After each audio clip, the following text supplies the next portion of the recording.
Hola a todos, vamos dentro de unos minutos a empezar con el tema del día que es cáncer digestivo. Esperemos un poquitico que se conecten muchos más.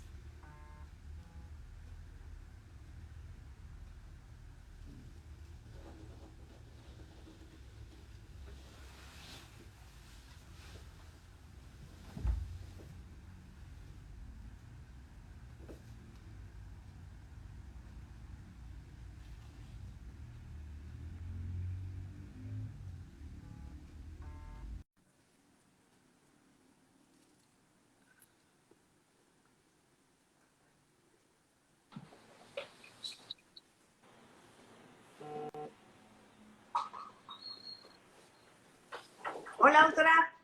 Buenas noches. Hola, ¿cómo estás? ¿Cómo te ha ido? Bien.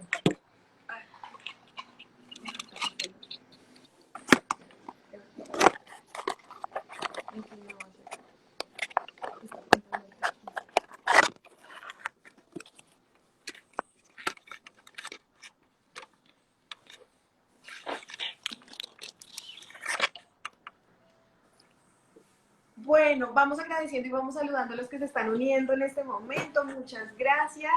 Vamos a esperar un poco que se unan un poco más de personas y damos inicio a la entrevista.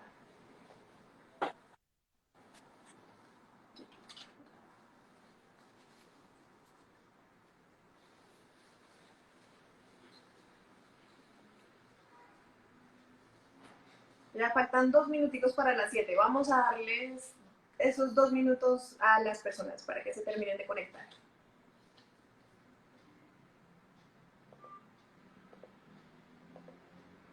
Estoy preguntando que si no tiene Instagram. No sé.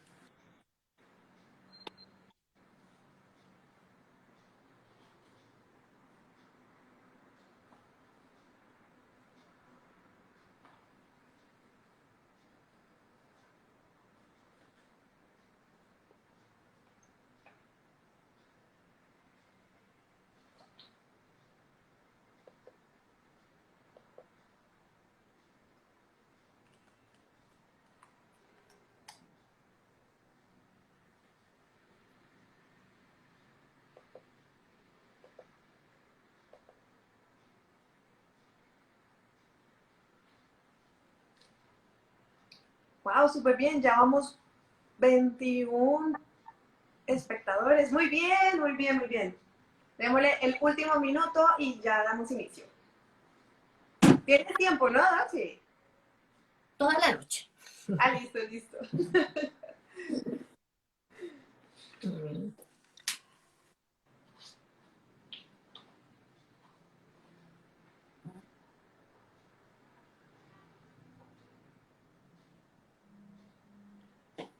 Listo.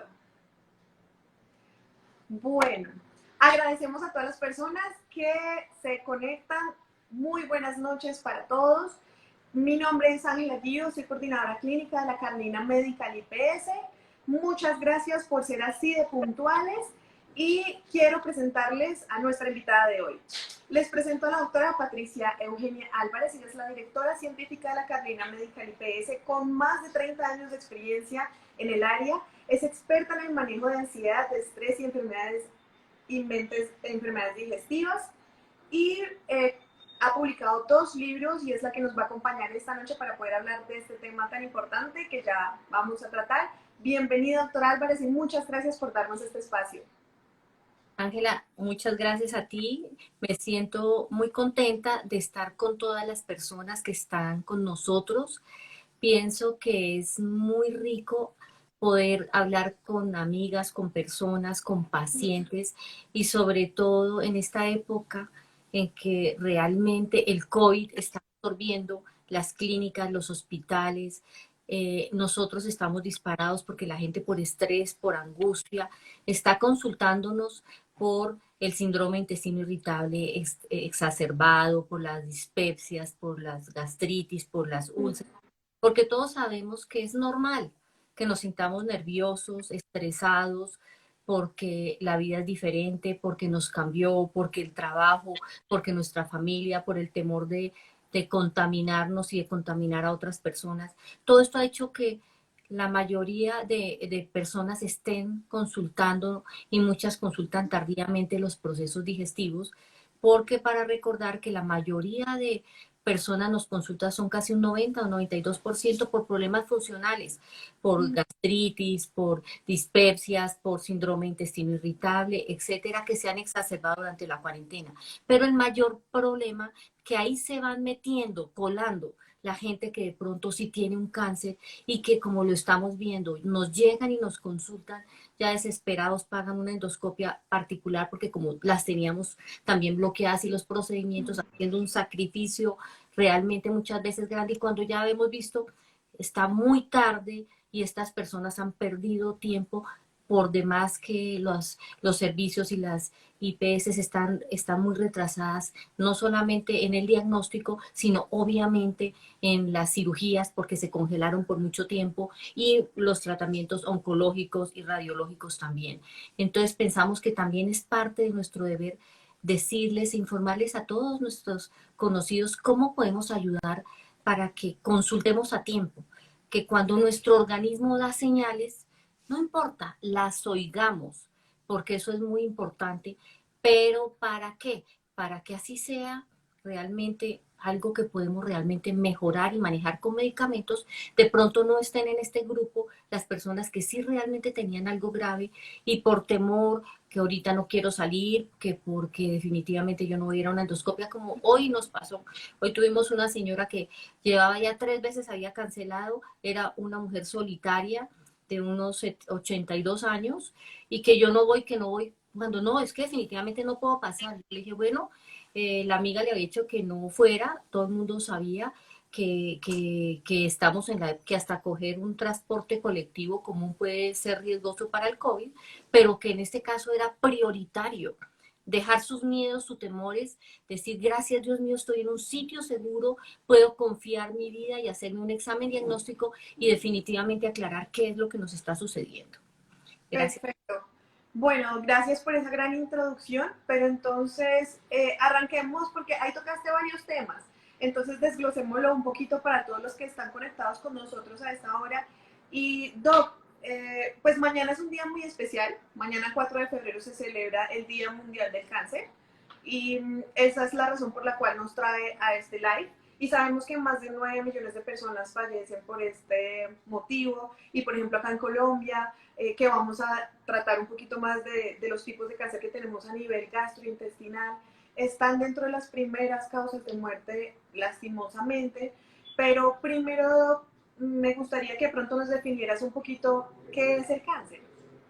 Bueno, por cáncer se entiende aquel grupo de enfermedades que presentan un proceso de crecimiento descontrolado de las células, que básicamente por una alteración del DNA y ocasiona tumores o ocasiona masas.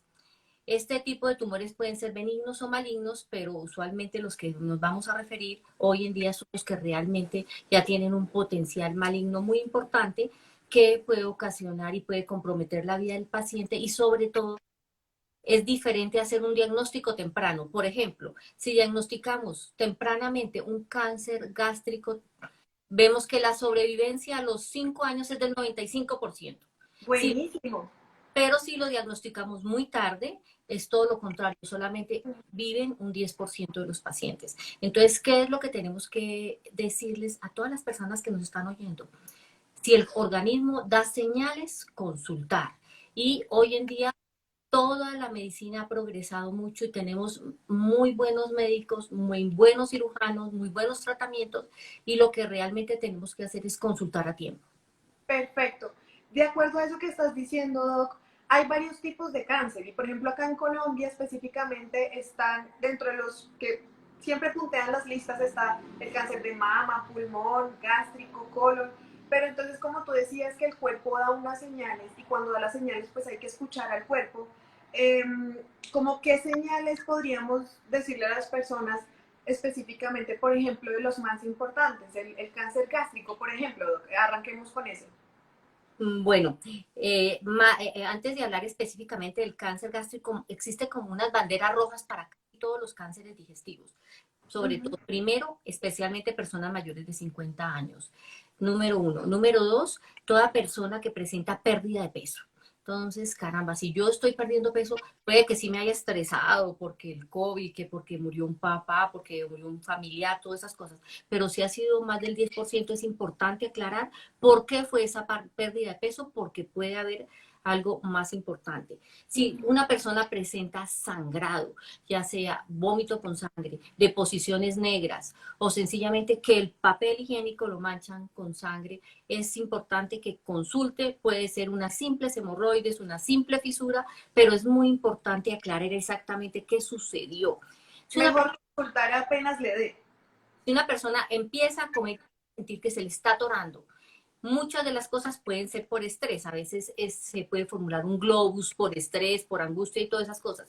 Pero es mejor averiguar y aclarar si de pronto es que ya realmente hay una dificultad para pasar y puede ser un cáncer de esófago. También es muy importante ver si una persona que normalmente hacía deposición todos los días y de pronto de la noche a mañana aparece estreñimiento severo. O sea, es un cambio en su hábito intestinal. Otra cosa que tenemos que pensar, que pronto nos toquemos o que sintamos que hay una masa, que uno se siente como algo diferente en el organismo, no importa, consulte, nosotros tenemos es que mirar si realmente eso es cierto o no es cierto y aclarar. O si de pronto una paciente presenta mucho vómito o presenta definitivamente, perdió totalmente el apetito, dice que no quiere querer comer más y por lo tanto ha perdido peso. Entonces, básicamente dice, tengo una indigestión a toda hora, no puedo comer, todo me está cayendo mal, ¿qué realmente está sucediendo? Así como puede ser, como les decía, todos esos trastornos funcionales que más o menos son más del 90%, es siempre mejor ponerle nombre y apellido a lo que realmente nos está. Ahora tu pregunta, que me extendí un poquito, del cáncer de estómago. Entonces, el cáncer de estómago se presenta, como comentábamos, más en personas mayores de 50 años. Pero entonces básicamente presentan dolor en la parte superior del abdomen, comen y se sienten llenas y fuera de eso han perdido peso o si de pronto han tenido sangrado, entonces la persona está obligada a consultar al médico. Si es una persona, en Colombia como somos un país endémico, tenemos unas áreas como es en Nariño, en la región cundiboyacense, hay unas zonas endémicas de cáncer gástrico porque se habían muchos químicos que podían estar afectando y además también porque existe una porción que es genética, o sea, que hayan personas, hay un cáncer gástrico que es genético, que es el difuso y que se presenta súbitamente, y existe otro que es más por Helicobacter pylori o por otra serie de circunstancias que se suman y que básicamente con el tiempo hacen que las células cambien de un estómago normal a células con metaplasia, displasia, etcétera, y por lo tanto pueden ocasionar este cáncer gástrico. La Asociación Mundial de Gastroenterología encontró en el Helicobacter pylori un cancerígeno que por eso estamos obligados a tratar. No asustarnos. O sea, es la mayoría de pacientes que tienen cáncer gástrico sí han tenido Helicobacter pylori, pero no todo Helicobacter pylori produce cáncer, porque hay muchas personas que lo tienen y se entra en pánico, voy a hacer un cáncer gástrico. No es un factor suficiente, como en todo en medicina, es una mezcla de factores que se suman, como el factor genético, el factor nutricional, que la persona no esté obesa, que la persona no coma muchas frutas y verduras, que la persona coma demasiada comida chatarra, que coma comidas muy saladas o comidas ahumadas que pueden hacer favorecer el cáncer gástrico y lo más importante, protege mucho, es básicamente verduras y frutas y verduras frescas y comidas no muy saladas y comida, como dicen, una comida muy sana. Listo, perfecto. Bueno, Doc, y siguiendo en el orden, ¿cómo podemos diferenciar o qué señales podría dar el cuerpo en un posible cáncer de colon, a diferencia del gástrico, lo que nos acabas de contar? Bueno, entonces en el cáncer de colon casi siempre tenemos los que son a nivel distal. Distal para nosotros son más cerca al recto y al canal anal, o sea, el colon izquierdo. Estos pueden presentar sangrado, pueden presentar alteración del hábito intestinal, la pérdida de peso. lo más importante es que existen unos factores genéticos que son muy importantes, son los pólipos. Entonces resulta que está absolutamente estipulado a nivel mundial que toda persona mayor de 50 años, así no tenga síntomas, que es lo que nosotras, si tú dominas mucho, se llama tamizaje, o sea, no tiene que presentar síntomas la persona para hacerse su primera colonoscopia, y en países totalmente desarrollados llaman a la persona y le dicen, tiene que hacerse la colonoscopia. Desafortunadamente acá el país no está todavía en ese estado, pero las personas deben decirle al médico y presionarlo, ya cumplí los 50 años, es importante que me hagan una colonoscopia porque si me sacan ese pólipo que tiene menos de 1 centímetro o menos de 2 centímetros, es muy fácil para nosotros sacarlo en el momento de hacer el procedimiento. Pero si ya ha hecho ese que ha tenido un crecimiento muy grande o si ha hecho ya metástasis, ya definitivamente ya es un cáncer avanzado y el manejo es completamente diferente y el pronóstico es malo. Bueno, Entonces, eso que dices, yo creo que qué pena que hay algún paréntesis, yo creo que es muy importante eso que dices y como que da tranquilidad para uno como paciente o si uno tiene un familiar y ha escuchado esa palabra pólipo o que ha escuchado que en la familia alguien ha tenido algún tipo de cáncer y que a uno cuando le hagan el examen le digan, no, le quitamos ese pólipo. O sea, como, doctora, en otras palabras sería, si quitamos esos pólipos en la colonoscopia sería como prevenir un posible cáncer a futuro, podríamos decirlo. exactamente, exactamente. La medicina tiende a ser básicamente que no se vaya a complicar, o sea, preventiva. Es como una vacuna. Tú ya te hiciste la colonoscopia, logramos encontrar el pólipo. ¿Qué hacemos? Lo extraemos. Pero no solamente es extraerlo, sino es decirle al paciente, tranquilo, el pólipo suyo, las células que vieron los patólogos son completamente sanas, no va a tener mayor riesgo al futuro. O lo contrario, nosotros le podemos decir al paciente, ese pólipo que le sacamos ya era adenomatoso, ya era velloso, ya era o era realmente un cáncer in situ. Entonces el paciente ya sabe cuándo más adelante tiene que volverse a repetir este examen para no dejar nunca que estos pólipos crezcan y se nos vayan a malignizar. Perfecto. Respecto a eso, yo te iba a comentar del cáncer de colon, pues que tengo un paciente que jamás olvido, porque él llegó a la consulta porque su hija era banquera, tenía 45 años y había tenido un cáncer de colon. Fuera de que ella había tenido su papá que tenía cáncer de colon y jamás pues había puesto mucha atención y sencillamente encontraron en un examen de materia fecal el coprológico con sangre oculta. Entonces, todo esto son parámetros. Lo que nos llamaba la atención era que el papá había hecho su cáncer de colon más o menos a los 65 años, que era aún temprano, pero que esta persona tenía el factor genético también heredado de su padre, pero que esta persona llevaba una vida muy sana, incluso hacía mucho yoga, meditación, mucha comida sana, todas esas cosas. O sea, a él le pudimos sacar el cáncer temprano mediante una colonoscopia y era un temprano. Pero su hija, que mucho más joven, que tenía el factor de riesgo, pero que además no comía muy sano, sino que además tenía obesidad y tenía otros factores de riesgo, ella lo hizo así más temprano y lo hizo un poquito más agresivo, pero gracias a Dios, a pesar de todo, tanto él como ella hoy en día están bien. Eso es otra cosa muy importante, la que tenemos que tener en cuenta, es decirle a los pacientes que nombran la palabra displasia, metaplasia, eso que ya se imaginan un cáncer y que ya se imaginaron muertos, ¿de acuerdo? Entonces, el Sí, cáncer hoy en día, les tenemos que tranquilizar a los pacientes todo a tiempo y la medicina hoy en día, si ya lo diagnosticamos, lo vamos a poder hacer algo. Otro factor de riesgo que es importante, como lo estamos diciendo, es la obesidad, la comida no sana, el fumar.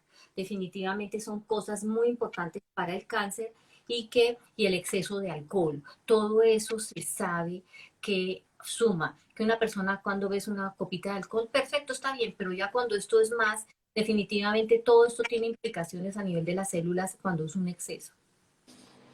perfecto, doctora. No, muchas gracias. Y gracias por compartirnos también experiencias de tus pacientes y casos de la vida real, porque pues realmente así es que nos podemos dar cuenta lo importante que es y que si acudimos a tiempo y si escuchamos esos signos y tenemos en cuenta esos factores de riesgo que nos comentas, pues creo que se puede hacer muchas cosas muy buenas por las personas y tratar de prevenirles y sobre todo, ojalá diagnosticar esos cánceres en estados tempranos que permitan ese tratamiento que nos estás comentando. Entonces, gracias doctora por compartir también eso.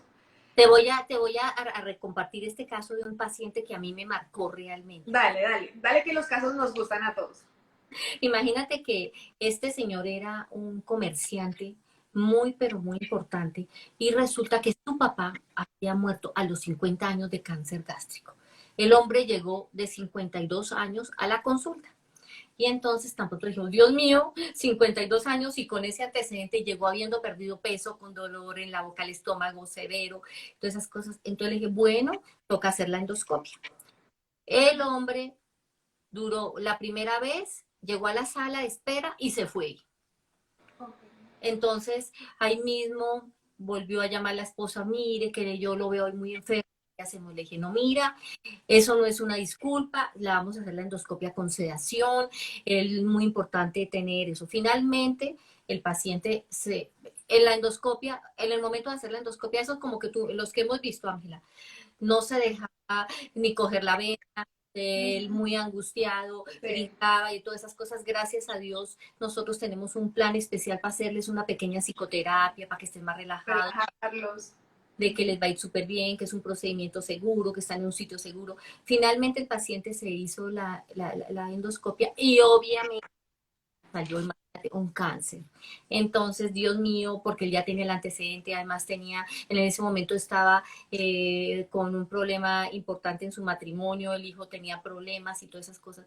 Lo importante fue que el paciente llegó y dijo, no, los médicos están equivocados, yo me voy, yo tengo todo el dinero del mundo, yo me voy para Estados Unidos y yo me voy, ok, perfecto, váyase donde quiera, se fue para allá, llegó como a los 3 o 6 meses después llegó.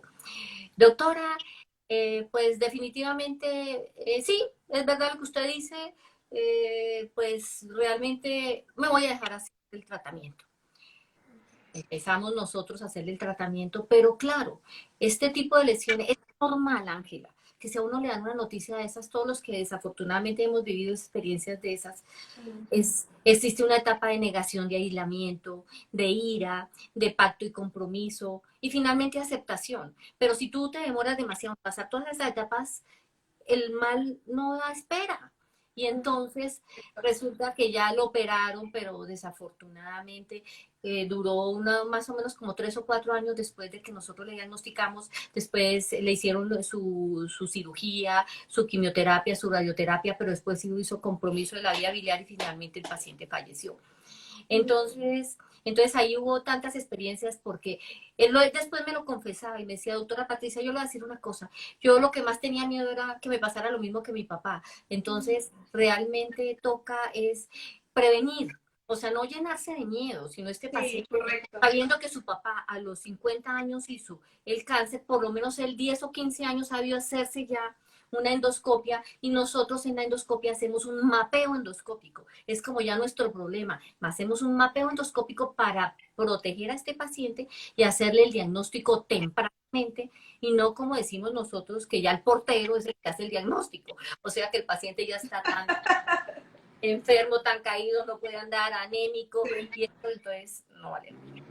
Perfecto, Doc. O sea que de acuerdo a ese caso que nos comentas, si lo uno con lo que hemos conversado en esta entrevista, prácticamente tenemos diferentes tipos de cáncer. Ellos en general comparten algunos factores de riesgo y si tengo algunos de esos factores de riesgo, la idea es poderlos trabajar y tenerlos en cuenta y siempre prevenir y escuchar al cuerpo ante cualquier signo que nos da. Y si llego a tener algún familiar que haya tenido algún antecedente, aún con mayor razón, debo aprovechar e ir a como hacerme chequeos y verificar que todo está bien para prevenir. ¿Es correcto? Esa es como la idea realmente, ¿verdad? De lo que nos La está has diciendo. cogido muy bien y así es. Entonces, ¿qué es lo que pasa? Ya sabemos que el Helicobacter pylori lo tienen un 80% de todos los colombianos, ¿de acuerdo? Pero si este Helicobacter pylori está en una persona que tiene además el factor genético, que fuera eso está gordito, fuera eso que no come frutas y verduras y todas esas cosas, ya sabemos que ese señor tiene mucho riesgo. Entonces, ¿qué tenemos que hacer nosotros?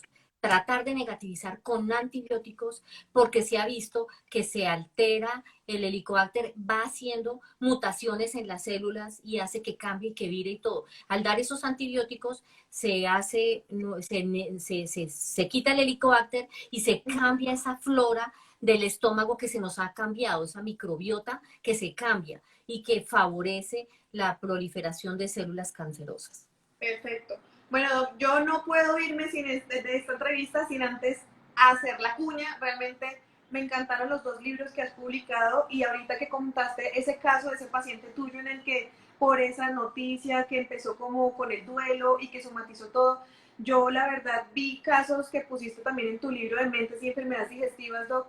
¿Tú cómo crees realmente, no sé si sea correcta la palabra decir somatización, pero tú cómo dirías que realmente todo lo que son las emociones, el estrés, la ansiedad, termina afectando el cuerpo y que está relacionado con el cáncer? Bueno, eso es un gran mito realmente, porque antes no pensábamos que el estrés, que la depresión, que la somatización, etcétera, ocasionaba solamente enfermedades funcionales como el síndrome de intestino irritable, la gastritis, etcétera. Hoy en día sabemos, y lo tenemos muy claro, que la depresión sobre todo en cáncer de páncreas, absolutamente demostrado. Y hemos tenido dos hermanas que se nos fueron en el transcurso de unas mujeres de 53 y 54 años. Jóvenes. Entonces, se fueron con un lapso de un año porque definitivamente ellas habían tenido a su vez la muerte del papá, se deprimieron más de la cuenta, ellas vivían solas, entonces fue como entonces se ha visto que la depresión actúa sobre los linfocitos killer, que matan las posibles células agresoras, se altera el sistema inmunológico y definitivamente puede entonces, pero es una cosa muy importante, que no vaya a entender la gente que yo me estresé y ¡prum! Me gané cáncer. No, son una serie de sumatoria de factores que involucran, número uno, el factor genético. Segundo, en la obesidad. Tercero, en cáncer de páncreas, aprovechemos para decirlo, las bebidas azucaradas, ¿de acuerdo? Porque tú sabes que el páncreas tiene una porción endocrina y una porción exocrina. Y entonces el pobre páncreas tiene que trabajar más para sacar todo este azúcar que nos estamos comiendo. Y por eso en Estados Unidos está la epidemia de la obesidad, va con otra de la mano, que también es muy bonito comentar, que es uno de los pacientes del libro, que realmente nos llegó un día y que pesaba aproximadamente 110 kilos. El señor, y él había nacido en Girardot, y resulta que el medio de comunicación en su familia era la comida. Y entonces tan pronto llegó, tenía un hígado graso, nada más. Y perfecto, entonces yo le dije, no, mira, tú ya estás, eso estamos hablando hace unos 6 o 7 años, estás para cirugía bariátrica porque ya definitivamente es demasiado tu obesidad, ya vamos, tenemos que hacer soluciones definitivas y radicales. El hombre llegó y dijo, bueno, doctora, muy bien, y tan pronto ya hizo todos los trámites que fueron muy difíciles hasta que le aceptó su medicina, la prepagada, su EPS, la cirugía, llegó allá y salió corriendo, Ángela, ¿cómo te parece? Y escribió todo ese relato. Ay, no, después de toda la lucha. Salió corriendo, dijo, yo ya estaba en salas de cirugía, no, qué miedo, que dijo, mire, yo me imaginé que yo me iba a morir acá, yo salí corriendo. Y entonces, listo, entonces ya quién le iba a ayudar para su cirugía bariátrica. Resulta que entonces el hígado graso, uno le puede decir qué le va a pasar a usted 5, 10, 15, 20 o 30 años. Y por eso tiene que empezar. Entonces resulta que el hígado graso le viró a una cirrosis, duró mucho tiempo con su cirrosis y después hizo un carcinoma del hígado, un hepatocarcinoma. Entonces es la sumatoria de todas las cosas. Entonces él ya después era, cuando ya tenía la cirrosis, por Dios santo, yo ya ahora sí, porque él después aumentó hasta 150 kilos, nos alcanzó a llegar.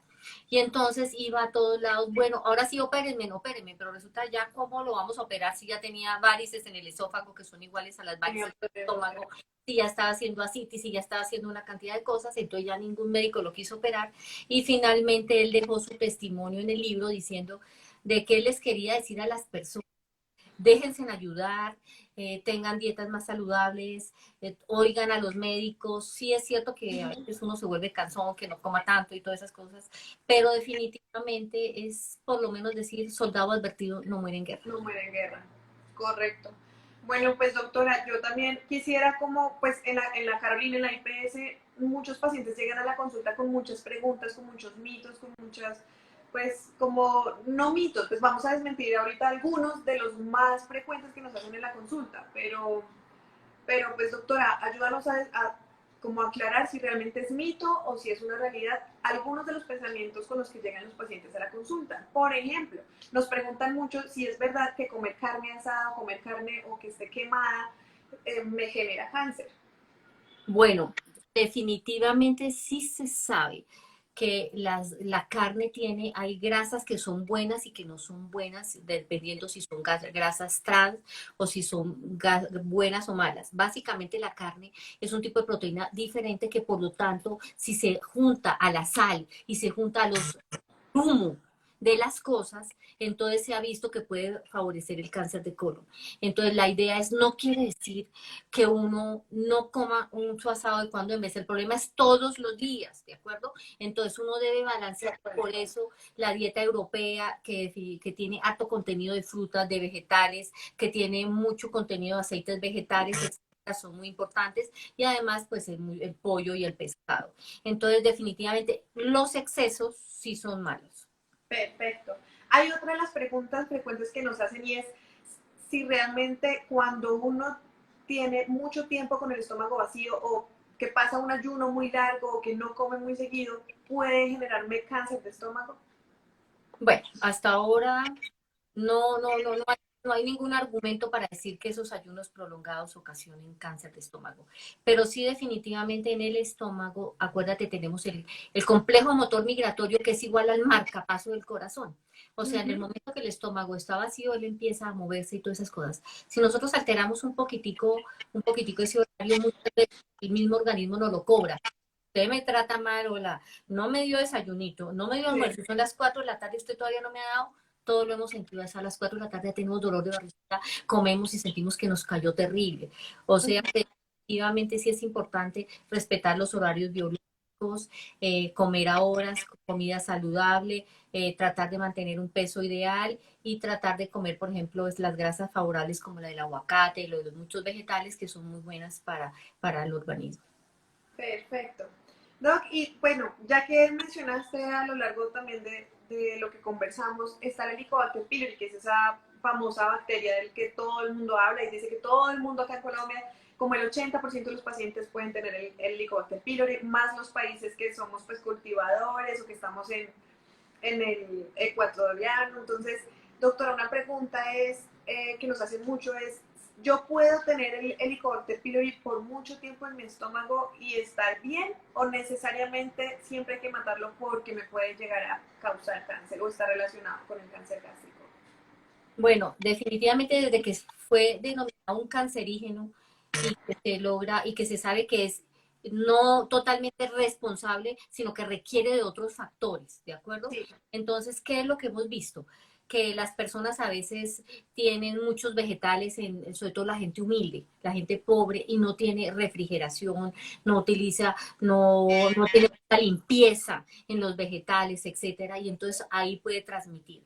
Entonces, ¿qué es lo que vemos? Que sí está el Helicobacter pylori, pero además se suma de pronto al estrés por la mala situación económica, cosas así, y por eso hace que nosotros desafortunadamente, cuando yo trabajaba en los hospitales del sur, en eso, pues veíamos más cáncer gástrico que en otras áreas, pero es básicamente primero por la limpieza, por la refrigeración, por los otros factores. Si tú tienes mucho sufrimiento económico, problemas de todas esas cosas, si eres hombre y toda una serie de cosas, y si has tenido el factor genético en tu familia, tienes más riesgo. Pero sí soy convencida que el único helicobacter bueno es el que está muerto.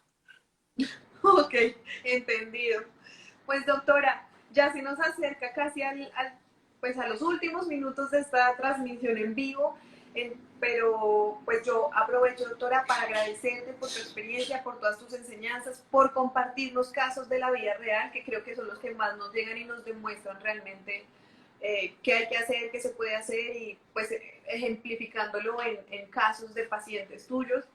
y pues la verdad espero que a todos los que se conectaron con nosotros les haya servido mucho para poder tocar este tema, además recordando que de verdad mañana es el Día Mundial del Cáncer y creo que para cerrar esto nos podemos llevar el gran mensaje y es de que no tengamos miedo a ir al médico, no tengamos miedo a preguntar, es mucho mejor ir a consultar, a prevenir, a ir de la mano siempre con un médico, con un especialista, no nos basemos y nos quedemos en lo que buscamos en Google, que hay cosas que se encuentran de todo tipo en Google, entonces mucho mejor ir al médico, de la mano siempre de un especialista, y pues creo que ese es como el mensaje que yo podría dar, Doc. No sé si tú quieras dar un mensaje de cierre.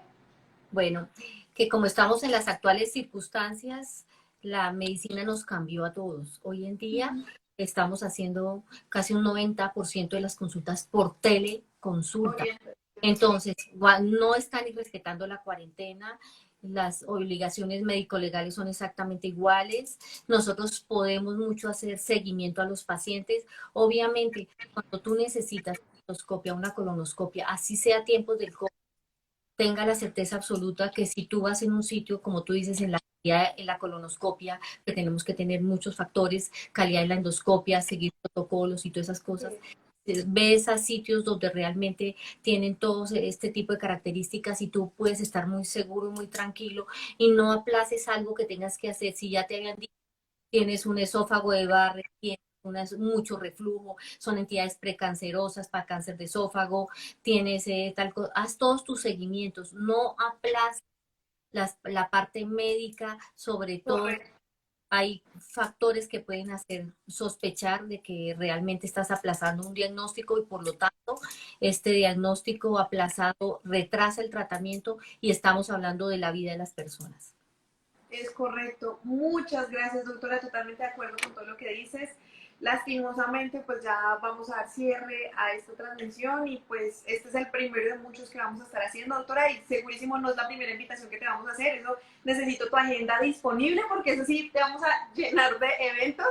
Entonces, de verdad, doctora, muchísimas gracias por tu experiencia, por los casos, por investigar y trabajar tanto en la relación que hay entre ansiedad, estrés y con las enfermedades digestivas, por publicar tus libros. Espero que vengan más libros más para los pacientes y de verdad muchas gracias, doctora, por brindarnos este espacio. A ti muchísimas gracias por tu incondicional siempre ayuda. Muchas, pero muchas gracias y muchas gracias a todos por acompañarnos. Los temas que les interesen, lo que quieran que les digamos, vamos a estar siempre muy cercanos a ustedes. Muchísimas, muchísimas gracias a todos. Muchas gracias, doctora. Gracias a todos nuestros televidentes que se conectaron con nosotros. De verdad, muchas gracias. Un abrazo para todos. Nos consiguen, ya saben, en Facebook, Instagram. Estamos también en LinkedIn. Cualquier inquietud, cualquier pregunta, estamos siempre abiertos para ustedes. Y estaremos haciendo muchas más transmisiones como estas y de otro tipo de actividades, siempre para ustedes y pensado para ustedes. Así que creo que eso es todo, doctora. Muchas gracias. Mil gracias, Angélica. Noche y que descanses. Lo mismo, gracias. Chao.